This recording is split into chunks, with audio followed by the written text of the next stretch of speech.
भोपाल की cyber crime police ने चीनी मॉड्यूल टास्क फ्रॉड का उपयोग कर 90 लाख रुपए की धोखाधड़ी करने वाले 2 आरोपियों को इंदौर से गिरफ्तार किया है। गिरफ्त में आई प्रदेश की ये पहली गैंग है जो सीधे चीनी ग्रुप से संपर्क कर फ्रॉड करती है। फ्रॉड कर लूटा गया पैसा क्रिप्टो करेंसी के माध्यम से चाइना भेजा जा रहा है। डीसीबी साइबर क्राइम श्रुति कीर्ति सोमवंशी ने बताया है कि ये मध्य प्रदेश की पहली गैंग है जो सीधा चाइनीज ग्रुप के संपर्क में एप्लीकेशन के माध्यम से फ्रॉड कर रही थी।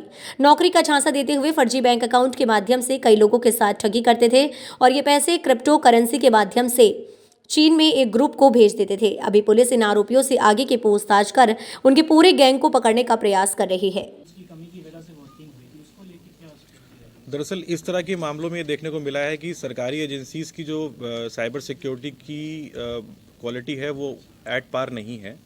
जो हैकर्स हैं उनके पास बेहतर टेक्नोलॉजी है और वो देश के विभिन्न हिस्सों से और इवन कुछ देश के बाहर के भी अन्य देशों से इस तरह के अटैक करते हैं। तो उसमें नो डाउट कि जो हमारी नेशनल लेवल पे एजेंसीज है सर्ट इन और जो साइबर क्राइम को देखती हैं उनको अलर्ट जाते हैं और वो टाइम बाय टाइम इस तरह की एजेंसीज की जो साइबर सिक्योरिटी है उसकी ऑडिट करती हैं, उसको एनालिसिस करती हैं और उनको जो भी उसमें हेल्प चाहिए होती है वो करती हैं। लेकिन हाँ, ये बात सही है कि अभी सरकारी एजेंसीज की साइबर सिक्योरिटी को इन्हेंस करने के लिए प्रयास करने की ज़रूरत है। कहीं ना कहीं सर टूल्स और फायरवॉल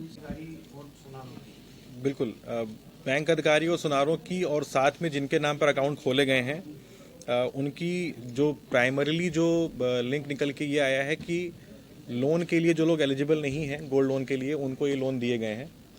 सेकेंडली, बहुत सारे अकाउंट्स में गोल्ड ही नहीं मिलता है, तो इसका मतलब ये है कि उसके बदले कोई क्विड प्रो को यानी कि उसके बदले कुछ पैसा लेने की या मेलिफिसेंस करने की सूचना प्राप्त हुई है। उस पर हम लोग इन्वेस्टिगेट कर रहे हैं। जिन आरोपियों को पकड़ा है उनसे हम लोग पूछताछ कर रहे हैं, उनके बैंक स्टेटमेंट्स की और बाकी जो उनके ऊपर शिकायत हुई हैं बैंक्स की, उनके अधिकारियों की स्टेटमेंट्स की बातचीत चल रही है।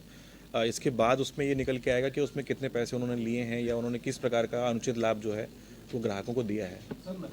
पता है आपको कि अल्टीमेटली जितने भी ये फ्रॉड्स के पैसे होते हैं, टास्क फ्रॉड खास तौर से, और जैसे वो लोन ऐप के फ्रॉड होते हैं उनके पैसे, वो अल्टीमेटली इनका ट्रेल जो है वो बिटकॉइन के थ्रू चाइना में पैसे जाने का पाया जाता है।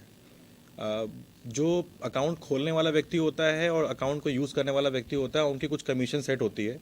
उस कमीशन को निकाल के बाकी सारा पैसा जो है वो देश के विभिन्न खातों में मूव करा के, ताकि उनको ट्रेस करना मुश्किल हो एजेंसीज़ के लिए, और अगले 2-3 दिनों में उसको मूव करा के क्रिप्टो के माध्यम से चाइना भेज दिया जाता है।